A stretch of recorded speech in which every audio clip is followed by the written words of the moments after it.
remember that first decade of the web, it was really a static place. You could go online, you could look at pages, and they were put up either by organizations who had teams to do it, or by individuals who were really tech savvy for the time. And with the rise of social media and social networks in the early 2000s, the web was completely changed to a place where now the vast majority of content we interact with is put up by average users, either in YouTube videos or blog posts or product reviews or social media postings. And it's also become a much more interactive place where people are interacting with others, they're commenting, they're sharing, they're not just reading. So Facebook's not the only place you can do this, but it's the biggest, and it serves to illustrate the numbers. Facebook has 1.2 billion users per month. So half the Earth's internet population is using Facebook. They're a site, along with others, that's allowed people to create an online persona with very little technical skill. And people responded by putting huge amounts of personal data online. So the result is that we have behavioral, preference, demographic data for hundreds of millions of people, which is unprecedented in history. And as a computer scientist, what this means is that I've been able to build models that can predict all sorts of hidden attributes for all of you that you don't even know you're sharing information about.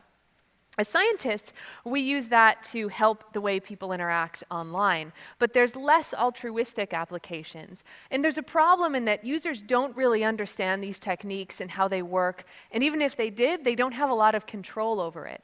So what I want to talk to you about today is some of these things that we're able to do, and then give us some ideas of how we might go forward to move some control back into the hands of users. So this is Target the company. I didn't just put that logo on this poor pregnant woman's belly. You may have seen this anecdote that was printed in Forbes magazine where Target sent a flyer to this 15-year-old girl with advertisements and coupons for baby bottles and diapers and cribs 2 weeks before she told her parents that she was pregnant. Yeah, the dad was really upset. So how did Target figure out that this high school girl was pregnant before she told her parents? It turns out that they have the purchase history for hundreds of thousands of customers, and they compute what they call a pregnancy score, which is not just whether or not a woman's pregnant, but what her due date is. And they compute that not by looking at like the obvious things like she's buying a crib or baby clothes, but things like she bought more vitamins than she normally had, or she bought a handbag that's big enough to hold diapers. And by themselves, those purchases don't seem like they might reveal a lot, but it's a pattern of behavior that when you take it in the context of thousands of other people, starts to actually reveal some insights. So that's the kind of thing that we do when we're predicting stuff about you on social media. We're looking for little patterns of behavior that when you detect them among millions of people, lets us find out all kinds of things.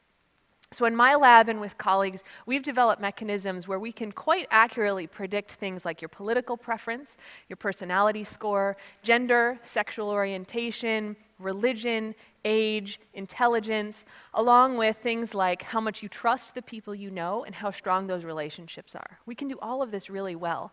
And again, it doesn't come from what you might think of as obvious information. So my favorite example is from this study that was published this year in the Proceedings of the National Academies. If you Google this, you'll find it. It's 4 pages, easy to read. And they looked at just people's Facebook likes, so just the things you like on Facebook, and used that to predict all these attributes along with some other ones. And in their paper, they listed the 5 likes that were most indicative of high intelligence. And among those was liking the page for curly fries. Curly fries are delicious, but liking them does not necessarily mean that you're smarter than the average person. So how is it that one of the strongest indicators of your intelligence is liking this page when the content is totally irrelevant to the attribute that's being predicted? And it turns out that we have to look at a whole bunch of underlying theories to see why we're able to do this. One of them is a sociological theory called homophily, which basically says people are friends with people like them. So if you're smart, you tend to be friends with smart people, and if you're young, you tend to be friends with young people. And this is well established for hundreds of years. We also know a lot about how information spreads through networks. It turns out things like viral videos or Facebook likes or other information spreads in exactly the same way that diseases spread through social networks. So this is something we've studied for a long time. We have good models of it. And so you can put those things together and start seeing why things like this happen. So if I were to give you a hypothesis, it would be that a smart guy started this page, or maybe one of the first people who liked it would have scored high on that test. And they liked it, and their friends saw it. And by homophily, we know that he probably had smart friends. And so it spread to them, and some of them liked it. And they had smart friends, and so it spread to them, and so it propagated through the network to kind of a host of smart people, so that by the end, the action of liking the curly fries page is indicative of high intelligence, not because of the content, but because the actual action of liking reflects back the common attributes of other people who have done it.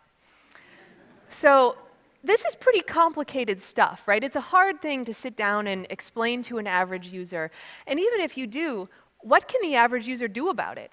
How do you know that you've liked something that indicates a trait for you that's totally irrelevant to the content of what you've liked? There's a lot of power that users don't have to control how this data is used. And I see that as a real problem going forward.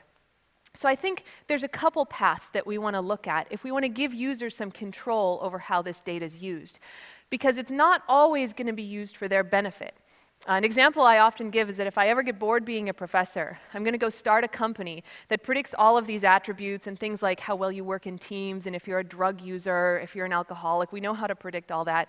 And I'm going to sell reports to HR companies and big businesses that want to hire you. We totally can do that now. I could start that business tomorrow, and you would have absolutely no control over me using your data like that. That seems to me to be a problem. So one of the paths we can go down is the policy and law path. And in some respects, I think that that would be most effective, but the problem is we'd actually have to do it. Observing our political process in action makes me think it's highly unlikely that we're going to get a bunch of representatives to sit down, learn about this, and then enact sweeping changes to intellectual property law in the US so users control their data. We could go the policy route, where social media companies say, you know what, you own your data, you have total control over how it's used. The problem is that the revenue models for most social media companies rely on sharing or exploiting users' data in some way. It's sometimes said of Facebook that the users aren't the customer, they're the product. And so how do you get a company to cede control of their main asset back to the users? It's possible, but I don't think it's something that we're going to see change quickly. So I think the other path that we can go down that's going to be more effective is one of more science. It's doing science that allowed us to develop all these mechanisms for computing this personal data in the first place. And it's actually very similar research that we'd have to do if we want to develop mechanisms that can say to a user, here's the risk of that action you just took. You know, by liking that Facebook page or by sharing this piece of personal information, you've now improved my ability to predict whether or not you're using drugs or whether or not you get along well in the workplace. And that, I think, can affect whether or not people want to share something, keep it private, or just keep it offline altogether. We can also look at things like allowing people to encrypt data that they upload, so it's kind of invisible and worthless to sites like Facebook or third-party services that access it, but that select users who the person who posted it want to see it have access to see it. This is all super exciting research from an intellectual perspective, and so scientists are going to be willing to do it. So that gives us an advantage over the law side. One of the problems that people bring up when I talk about this is they say, you know, if people start keeping all this data private, all those methods that you've been developing to predict their traits are going to fail.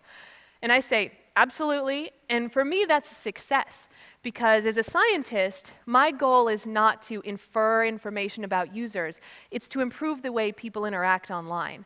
And sometimes that involves inferring things about them, but if users don't want me to use that data, I think they should have the right to do that.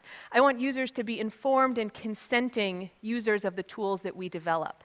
And so I think encouraging this kind of science and supporting researchers who want to cede some of that control back to users and away from the social media companies means that going forward, as these tools evolve and advance, means that we're going to have an educated and empowered user base. And I think all of us can agree that that's a pretty ideal way to go forward. Thank you.